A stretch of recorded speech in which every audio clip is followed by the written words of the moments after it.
अरे वाह वाह, तरबूजों को खाने में उतना मजा नहीं जितना तरबूजों को नष्ट करने में आ रहा है। यहाँ पर आकर मैंने कोई भी गलती नहीं की। यहाँ पर तो कितनी सारी फसलें खड़ी है खाने के लिए। वो सुअर जंगल से भाग कर आया था। वो प्रत्येक दिन लोगों की फसलों को बर्बाद कर रहा था।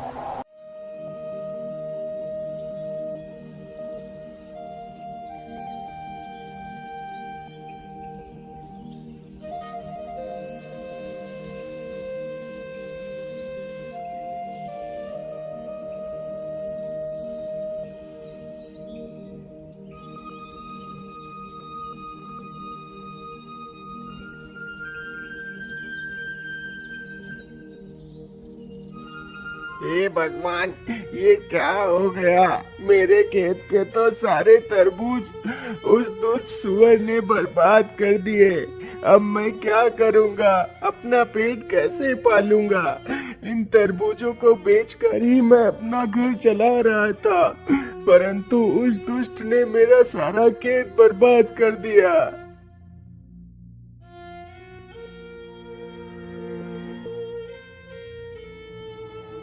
अरे मुन्ना भाया, क्या हुआ? आप रो क्यों रहे हो? अरे मंगलू भाई, सब कुछ तो तुम्हारी आंखों के सामने ही है। उस दुष्ट सुअर ने मेरा सारा खेत बर्बाद कर दिया। मुन्ना किसान की यह बात सुनकर मंगलू थोड़ा सा सहम जाता है। हे भगवान, यदि वो दुष्ट सुअर यहाँ तक आ गया तो कहीं उसने मेरे खेत को भी तो नहीं बर्बाद कर दिया। चलो जल्दी से मैं अपने खेत पर चलकर देखता हूँ।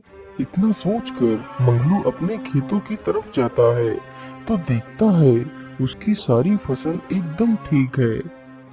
हे भगवान, तेरा लाख लाख शुक्र है जो मेरा फसल सुरक्षित है। लेकिन इसमें इतना ज्यादा खुशी होने की जरूरत नहीं। यदि कल ही वो सुअर यहाँ आकर मेरा भी खेत नष्ट कर दे तो मैं क्या करूँगा? अरे नहीं नहीं, मैं ऐसा करता हूँ, मैं आज से ही अपनी खेत की रखवाली करता हूँ। मैं आज रात यहीं पर रुकूंगा। रात होते ही मंगलू एक चारपाई पर बैठकर अपने खेत की रखवाली करने लगता है। उधर वह दुष्ट सुअर फिर से भोजन की तलाश में घूमने लगता है।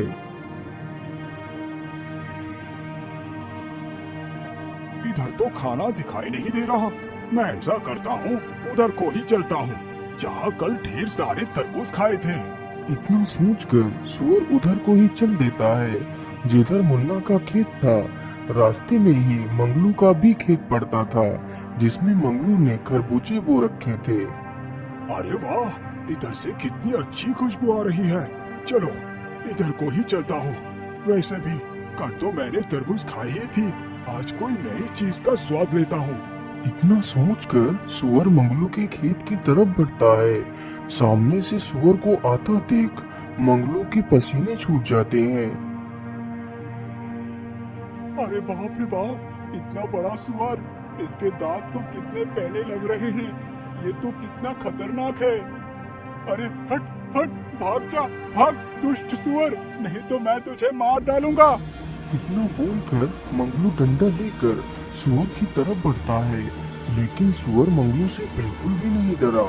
वहां से भागना तो दूर, सुअर और उल्टा मंगलू पर हमला करने के लिए आगे बढ़ता है और मंगलू को पूरे खेत में दौड़ाने लगता है।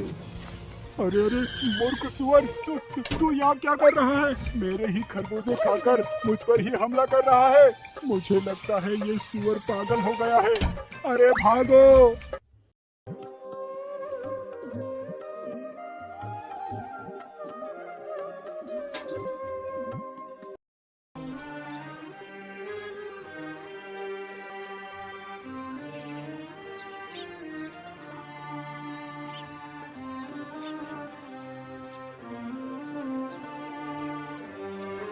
हे भगवान, ये सब क्या हो गया? मेरा सारा खेत उस दुष्ट सुअर ने उजाड़ दिया। अब मैं क्या करूंगा? मैं इस दुष्ट को जिंदा नहीं छोड़ूंगा। अरे मंगलू भाई, उस दुष्ट सुअर का तो आतंक बढ़ता ही जा रहा है। लेकिन मुन्ना भाया, आखिर हम उस दुष्ट जानवर का कर भी क्या सकते हैं? अरे भाई, आप मेरी सलाह मानो तो हमें महाराज के पास चलना चाहिए। वो हमारी मदद जरूर करेंगे। इतना सोचकर मंगलू और मुन्ना तथा गांव के कुछ लोग राजा के महल में पहुंचते हैं। महाराज, हमारी सहायता कीजिए, हमें बचा लीजिए महाराज। अरे आप लोग शांत हो जाइए, बोलिए आप लोगों की क्या तकलीफ है। राजा के पूछने पर गांव के सभी लोग बारी बारी से राजा को उस सुअर के बारे में बताते हैं। आप लोग शांत हो जाइए। मंत्री जी, उस सुअर ने जिस चीज को भी नुकसान किया है उसे 10-10 सोने की मोहरें दे दी जाए और पूरे राज्य में ये घोषणा करवा दो, जो कोई भी उस सुअर को जिंदा या मुर्दा लाकर मुझे देगा तो मैं उसे मुंह मांगा इनाम दूंगा। राजा का आदेश होते ही सैनिक पूरे राज्य में घूम घूम कर घोषणा करने लगते हैं। सुनो सुनो सुनो, हमारे राज्य में एक दुष्ट सुअर घुस आया है। यदि कोई भी इंसान उस सुअर को जिंदा या मुर्दा पकड़कर महाराज के सामने पेश करेगा तो महाराज उसे मुंह मांगा इनाम देंगे। सुअर इतना ज्यादा खतरनाक था कि किसी की भी हिम्मत नहीं हुई कि उसे पकड़ने के लिए जाए और अपनी जान जोखिम में डाले।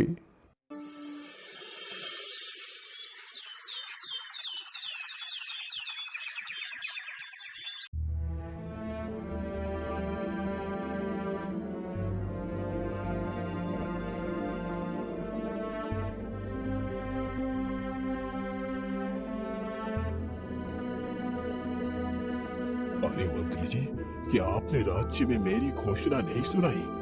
अभी तक कोई भी व्यक्ति उस सुअर को पकड़ने के लिए क्यों नहीं आया? महाराज, मुझे क्षमा कीजिए, लेकिन मैंने पूरे राज्य में यह घोषणा करवाई थी। महाराज, मुझे लगता है वह सुअर बहुत खतरनाक है, इसलिए कोई भी व्यक्ति जानबूझकर अपनी जान को जोखिम में नहीं डालना चाहता। परंतु मंत्री जी, यदि ऐसा ही रहा तो वो सुअर हमारे पूरे राज्य का विनाश कर देगा। महाराज, उस सुअर को पकड़ना या फिर मारना किसी आम आदमी के बस की बात नहीं है। मंत्री जी, मुझे लगता है मुझे अपनी शर्त को बदलना होगा। इसीलिए मंत्री जी, तुम जाओ और पूरे राज्य में ये घोषणा कर दो, यदि कोई भी मुझे उस सुअर को जिंदा या मुर्दा पकड़ कर देगा तो मैं उसे अपना आधा राज्य तथा अपनी राजकुमारी की विवाह भी उसी वीर के साथ करवा दूंगा। सुनो सुनो सुनो, राजा ने अपनी शर्त बदल दी है। अब यदि कोई इंसान उस सुअर को जिंदा या मुर्दा लाकर राजा को देगा तो राजा उसे अपना आधा राज्य दे देगा तथा अपनी पुत्री का विवाह उसी के साथ कर देगा। सैनिक पूरे राज्य में यह घोषणा करते हैं। उन सैनिकों की बात दो भाई चुपचाप खड़े होकर सुन रहे थे। बड़े भाई का नाम राकेश तथा छोटे भाई का नाम भोला था। राकेश बड़े ही कुटिल स्वभाव का था, जबकि भोला तो मानो भोला ही था। वह दोनों बहुत ही गरीब थे। अरे भोला, क्या तुमने भी वही सुना जो मैंने सुना है? हाँ भैया, आपने एकदम ठीक ही सुना है। अब तो मैं ही उस सुअर को मार कर लाऊंगा और राजकुमारी से विवाह कर बन जाऊंगा इस राज्य का राजा। इसीलिए मैं तो चला महाराज के पास। इतना कहकर राकेश वहाँ से चला जाता है और भोला भी अपने घर की तरफ चला जाता है।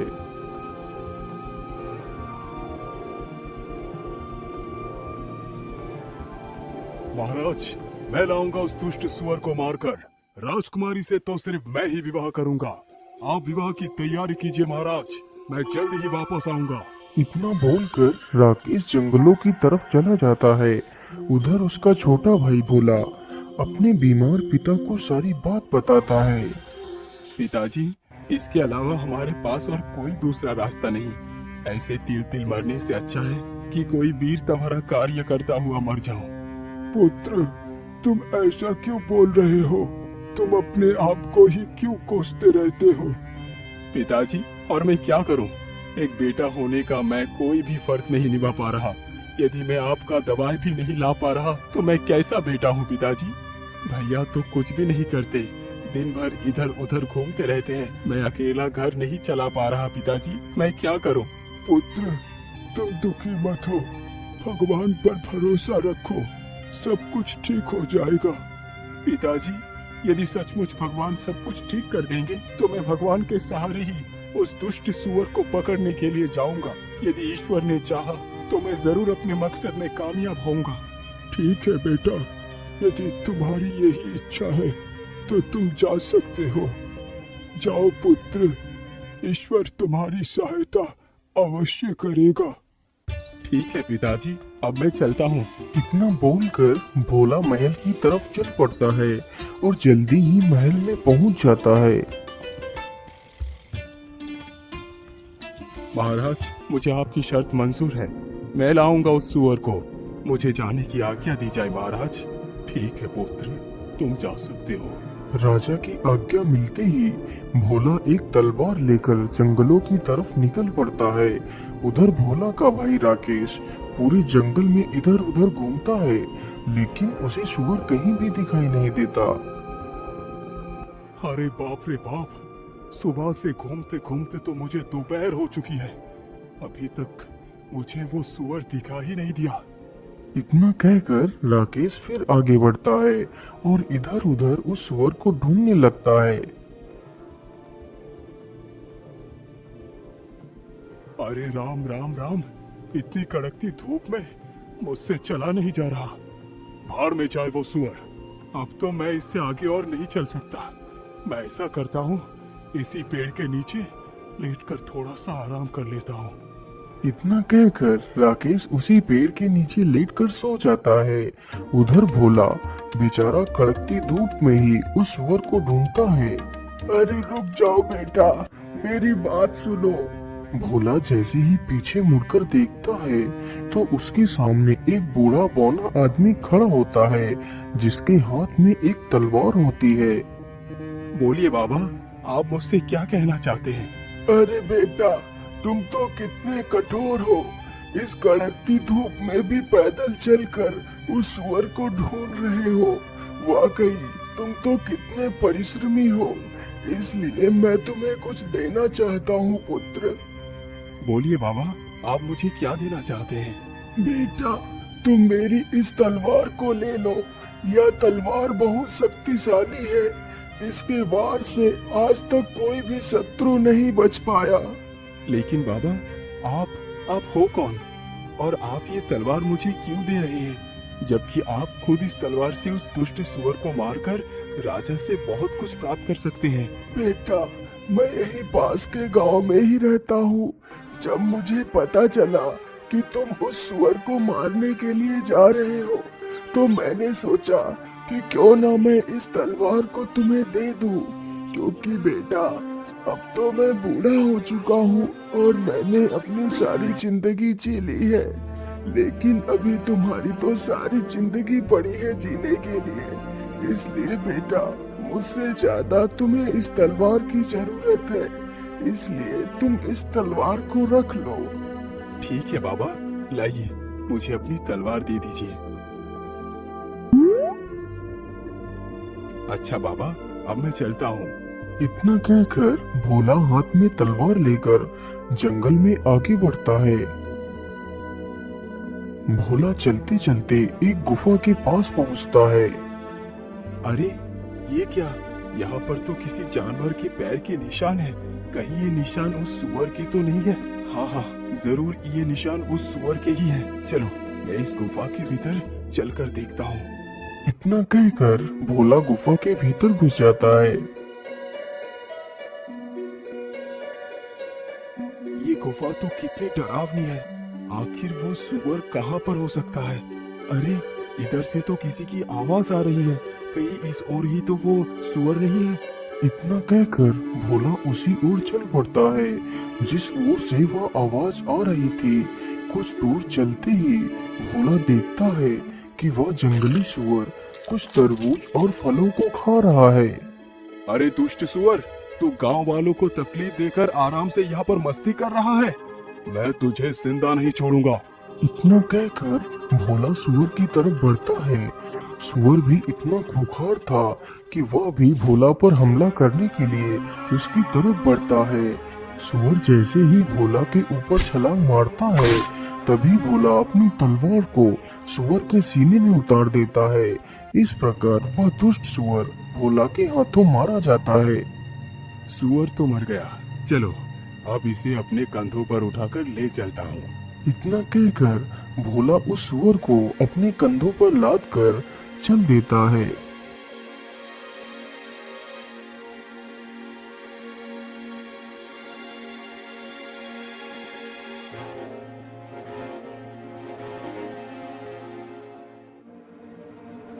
भोला चलते चलते वहीं से गुजरता है जहाँ पर उसका बड़ा भाई एक पेड़ के नीचे लेटकर सो रहा था।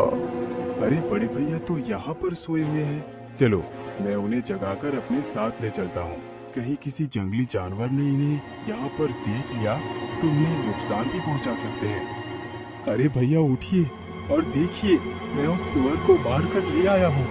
भोला के इतना बोलते ही राकेश की आंखें खुल जाती हैं। भोला के कंधों पर उस सुअर की लाश को देखकर राकेश की तो आंखें फटी की फटी रह जाती हैं। अरे भोला, तुमने अकेले ही इस सुअर को मार दिया। तुम तो कितने वीर हो। भैया ये सारा कमाल इस तलवार का है। लेकिन भोला, सारा कमाल इस तलवार का है, वो कैसे? मैं कुछ समझा नहीं। फिर भोला सारी कहानी अपने बड़े भाई को सुनाता है। ओ अच्छा, तो कमाल इस तलवार का है। मुझे कुछ भी करके इस सुअर को हथियाना होगा। यदि ये सुअर को लेकर राजा के पास पहुंच गया तो राजा का आधा राज्य तथा राजकुमारी इसकी हो जाएगी। अरे नहीं नहीं, मेरे जीते जी मैं ये कभी नहीं होने दूंगा। क्या हुआ भैया, आप कहाँ खो गए? अरे नहीं नहीं नहीं भाई, मैं ये सोच रहा था कि तुम इस सुअर का शिकार करके काफी ज्यादा थक गए होंगे। तुम ऐसा करो, इसी पेड़ के नीचे लेट कर थोड़ा सा आराम करो। मैं अभी तुम्हारे लिए कुछ फल लेकर आता हूँ। तुम थोड़ा सा कुछ खा लो, फिर हम घर चलेंगे। ठीक है भैया, जैसी आपकी इच्छा, मैं यहीं पर रुक जाता हूँ। इतना सुनकर राकेश जल्दी ही वहाँ से चला जाता है।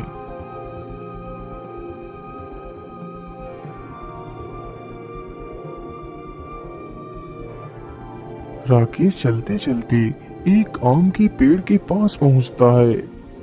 अरे वाह, इसमें तो कितने सारे आम लगे हुए हैं। चलो इसी में से कुछ आम तोड़ लेता हूँ। राकेश तुरंत ही एक पत्थर उठाता है और पेड़ पर फेंकता है तो कुछ आम टूटकर नीचे गिर जाते हैं।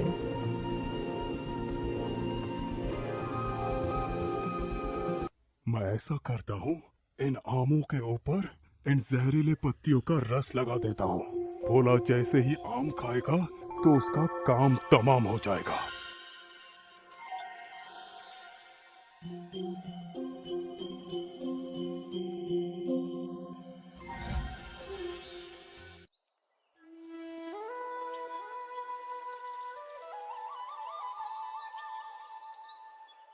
अरे भोला, उठो उठो, देखो मैं तुम्हारे लिए फल तोड़ कर ले आया हूँ। इतना सुनते ही भोला आंखें खोलकर देखता है तो उसके सामने कई सारे आम के फल रखे हुए होते हैं। तो भोला उसमें से एक आम का फल उठा लेता है। भैया आप भी खाइए ना, आप चुपचाप क्यों बैठे हैं? अरे नहीं नहीं भाई, मैं ये फल नहीं खा सकता। ये फल तो मैं सिर्फ तुम्हारे लिए लाया हूँ। मैं तो पेड़ के पास बैठकर ढेर सारे फल खाकर आया हूँ। अब तो मेरे पेट में बिल्कुल भी जगह नहीं बची है कि मैं कुछ और खाऊं।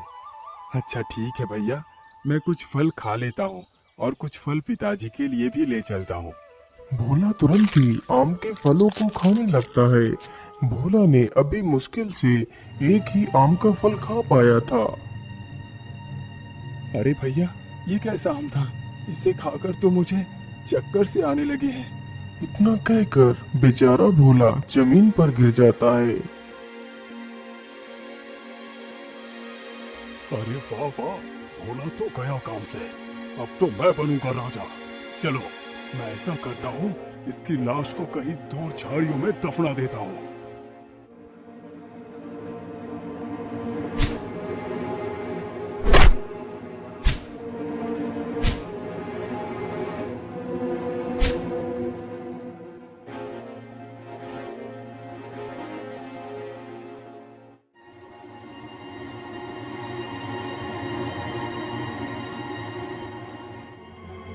हाँ, अब तो गड्ढा लगभग खुद के तैयार हो चुका है। चलो अब भोला को इसी गड्ढे में दफना देता हूँ। राकेश तुरंत ही भोला का एक हाथ पकड़कर उसे खींचता हुआ गड्ढे के पास ले जाता है और उसे गड्ढे में गिरा देता है। फिर उसके ऊपर मिट्टी डालने लगता है। कुछ देर में ही राकेश ने भोला को मिट्टी से ढक दिया। राकेश जल्दी ही उस मृत सूअर को अपने कंधे पर रखता है और महल की तरफ चल देता है। राकेश चलते चलते जल्दी ही महल में पहुंच जाता है। राजा राकेश के कंधे पर लदे उस सूअर को देखकर आश्चर्य में पड़ जाता है। आखिर इसके जैसा मूर्ख और घमंडी इंसान मेरा दामाद बनेगा? यदि मैंने अपना राज्य इसके हाथों में सौंप दिया तो मेरे सारे राज्य का विनाश ये खुद ही कर देगा। अब क्या करूं? मैं अपने वचन से पीछे भी नहीं हट सकता। क्या हुआ महाराज, आप किस चिंता में डूब गए? आपने अभी भी विवाह की तैयारी नहीं की? अरे बेटा, मैं तुम्हारा विवाह अपनी पुत्री से अवश्य कराऊंगा, लेकिन अभी नहीं। पंडित जी ने बताया है अभी 7 दिनों तक मुहूर्त अच्छा नहीं है, इसीलिए हम तुम्हारा विवाह और अपना आधा राज्य इन 7 दिनों के बाद ही देंगे। ठीक है महाराज, मुझे इससे कोई भी आपत्ति नहीं। मैं 8वें दिन ही दूल्हा बनकर अपनी राजकुमारी तथा अपने आधे राज्य को लेने आऊंगा। इतना बोलकर राकेश वहां से वापस चला जाता है। बेटा राकेश, तुम्हारा भाई भोला अभी भी लौटकर क्यों नहीं आया? वो भी तो सूअर का शिकार करने के लिए गया था। अरे पिताजी, आप मेरा दिमाग क्यों खा रहे हैं? मुझे क्या पता भोला कहाँ गया? आप खुद ही चले जाइए और भोला को ढूंढ कर ले आइए। लेकिन बेटा, तुम तो अच्छी तरह जानते हो कि मैं उठ चल नहीं सकता। बेटा, तुम खुद जाकर देख आओ, तुम्हारा भाई कहाँ है? पिताजी, मैं कहीं नहीं जाऊंगा। यदि वो वापस नहीं आया तो इसका मतलब उसे किसी जंगली जानवर ने खा लिया होगा। अरे नहीं नहीं बेटा, तुम ये कैसी बातें कर रहे हो? तुम इतने कठोर मत बनो। ये मत भूलो कि वो तुम्हारा ही भाई है। बेटा, बुरे वक्त में एक भाई ही दूसरे भाई का सहारा बनता है।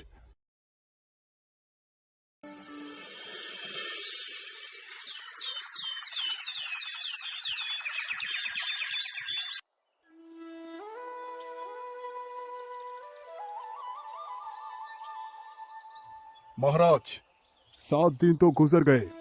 आज तो शुभ मुहूर्त है। आप जल्दी से मेरा विवाह राजकुमारी से कर मुझे अपनी आधा संपत्ति दे दीजिए। हे भगवान, क्या मेरी पुत्री का भाग्य इसी दुष्ट के भाग्य से जोड़ दिया है? यदि ऐसी बात है प्रभु, तो मैं खुशी खुशी अपनी पुत्री का विवाह इसी के साथ करने के लिए तैयार हूँ। ठीक है, जरा बैठो। मैं अपने पूरे राज्य में अपनी बेटी के विवाह की घोषणा करवा दूं। मंत्री जी, जाइए और राजकुमारी के विवाह की घोषणा करवा दीजिए और कह दीजिए कि सभी लोग जल्दी से जल्दी राजकुमारी के विवाह में शामिल हो। सुनो सुनो सुनो, राजा की पुत्री का आज विवाह है, इसलिए सभी लोग राजा के महल में जल्दी से जल्दी पहुंच जाइए।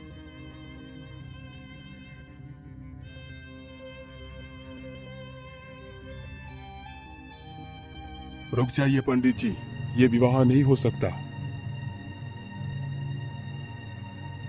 अरे भोला बेटा, तुम कहां से आ गए? तुम तो मर गए थे। नहीं महाराज, मैं मरा नहीं, लेकिन मुझे मारने की पूरी कोशिश की गई थी। लेकिन भोला, तुम्हें किसने मारने की कोशिश की? बताओ मुझे। महाराज, मुझे मारने वाला कोई और नहीं बल्कि मेरे बड़े भैया ही है। लेकिन भोला, तुम इतने दिनों से थे कहाँ? फिर भोला अपनी सारी कहानी वहां पर खड़े सभी लोगों को सुनाने लगता है।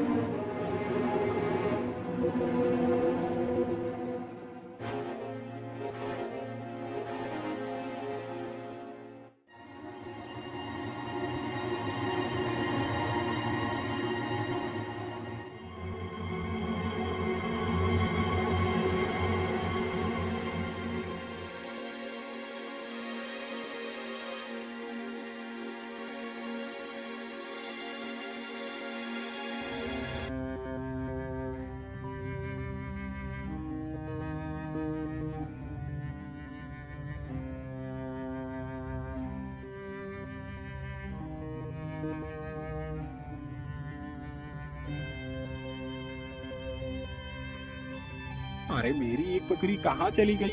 अभी तो मेरी दोनों बकरियां यहाँ पर घास खा रही थी, लेकिन अचानक से कहाँ चली गई? तभी चरवाहे की नजर अपनी बकरी के ऊपर पड़ती है, जो बकरी उसी स्थान पर घास खा रही थी जहां कुछ देर पहले राकेश ने अपने भाई भोला को दफनाया था। अरे मेरी बकरी तो वहाँ पर है, चलो उसे वहाँ से इधर को ले आता हूँ। इतना कहकर चरवाहा अपनी बकरी को हाँकने के लिए जाता है तो देखता है कि वहाँ पर ताजी मिट्टी खुदी हुई पड़ी है। उसी मिट्टी के भीतर से एक हाथ बाहर निकला हुआ है। राकेश ने जल्दबाजी में अपने भाई को दफनाया था तो उसका एक हाथ मिट्टी के बाहर ही रह गया था। यह देखकर तो चरवाहा काफी डर जाता है। अरे राम राम राम, ये हाथ किसका है? चरवाहा जल्दी से उस हाथ को पकड़कर देखता है। अरे ये इंसान तो जिंदा है, इसकी तो सांसें चल रही है। चलो मैं जल्दी से इसे बाहर निकाल लेता हूँ। चरवाहा बिना देर किए हुए जल्दी जल्दी से मिट्टी को हटाने लगता है और भोला को बाहर निकाल लेता है।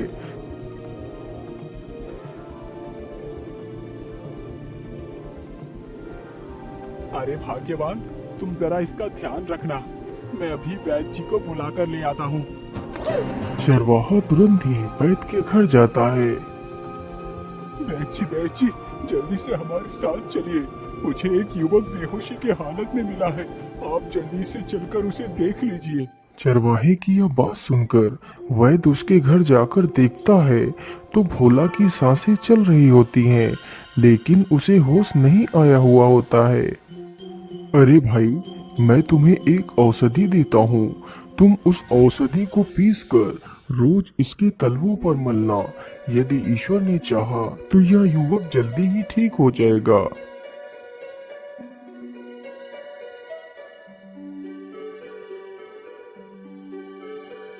वह चरवाहा प्रत्येक दिन उस औषधि को भोला के तलवों पर मलता रहता है, शायद इसी उम्मीद में कि भोला को होश आ जाए। इसी प्रकार धीरे धीरे 7 दिन गुजर जाते हैं।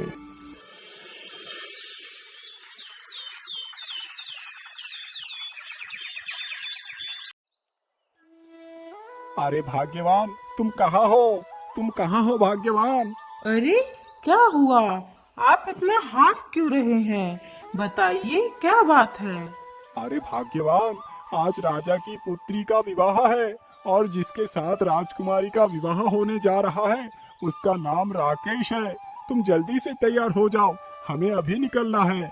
उन दोनों पति पत्नी की यह बातें जब भोला के कानों में पड़ती हैं तो उसे होश आ जाता है। अरे भाग्यवान, देखो इसे होश आ गया, हमारे मेहनत रंग लाई। भाग्यवान, तुम कौन हो युवक, और तुम्हारा क्या नाम है? फिर भोला अपनी सारी दास्तान उस चरवाहे को सुनाता है। तो इसका मतलब धन के लालच में आकर तुम्हारे भाई ने ही तुम्हें मारने की कोशिश की। अरे भाग्यवान, तुम सुनती हो, आज तक मैं यही कहता रहा कि काश मेरा भी कोई भाई होता, लेकिन भाग्यवान, क्या भाई ऐसे होते हैं जो जरा से पैसे के लालच में अपने ही भाई का गला घोट देते हैं? यदि भाई ऐसे होते हैं तो ठीक है भाग्यवान कि मेरा कोई भाई नहीं है, मैं तो बिना भाई के ही ठीक हूँ। शांत हो जाओ पुत्र, तुम्हारे दुष्ट भाई को इसकी सजा जरूर मिलेगी और राजकुमारी के साथ तुम्हारा ही विवाह होगा और तुम ही बनोगे इस राज्य के राजा। सिपाही, इस दुष्ट को लेकर जाओ और फांसी पर चढ़ा दो। भैया, मुझे माफ कर दो, मैं धन के लालच में आकर ये भूल चुका था कि तुम मेरे ही भाई हो। मैंने तुम्हें मारने के लिए कोई कसर नहीं छोड़ी। इसकी सजा तो मुझे मिलनी ही चाहिए, लेकिन मेरे भाई, हो सके तो मेरी भूल को क्षमा कर देना। यदि तुमने मुझे क्षमा नहीं किया तो मैं मरकर भी तड़पता रहूंगा। चलो सैनिकों, मैं आपके साथ चलने के लिए तैयार हूँ। रुक जाओ सैनिकों, छोड़ दो मेरे भाई को। अरे बेटा, तुम ये क्या कर रहे हो? तुम अपने कातिल पर रहम दिखा रहे हो। महाराज, मुझे क्षमा कर दीजिए। मैं मानता हूँ कि मेरे भाई ने जो भी किया है वो बहुत गलत था, लेकिन उसने अपनी गलती को स्वीकार लिया है। महाराज, जो गलती उसने की वो गलती मैं नहीं कर सकता। अपने आंखों के सामने ही अपने भाई को मरता हुआ भला कौन देख पाएगा। यदि मेरे साथ मेरे भाई ही नहीं रहा तो ये राज्यपाट धन संपत्ति किस काम की। इसीलिए महाराज मैं आपसे विनती करता हूँ कि आप मेरे भाई को क्षमा कर दीजिए, उसे बख्श दीजिए महाराज। भोला तुम महान हो भोला। तुम मेरे आधे राज्य नहीं बल्कि तुम्हें पूरे संसार का राजा बना दिया जाए तो वो भी गलत नहीं होगा। तुम एक राजा बनने के योग्य हो, इसीलिए तुम्हें आज से ही अपने राज्य का राजा घोषित करता हूँ। फिर बड़े धूमधाम से भोला का विवाह राजकुमारी के साथ कर दिया जाता है और भोला को ही उस राज्य का राजा बना दिया जाता है।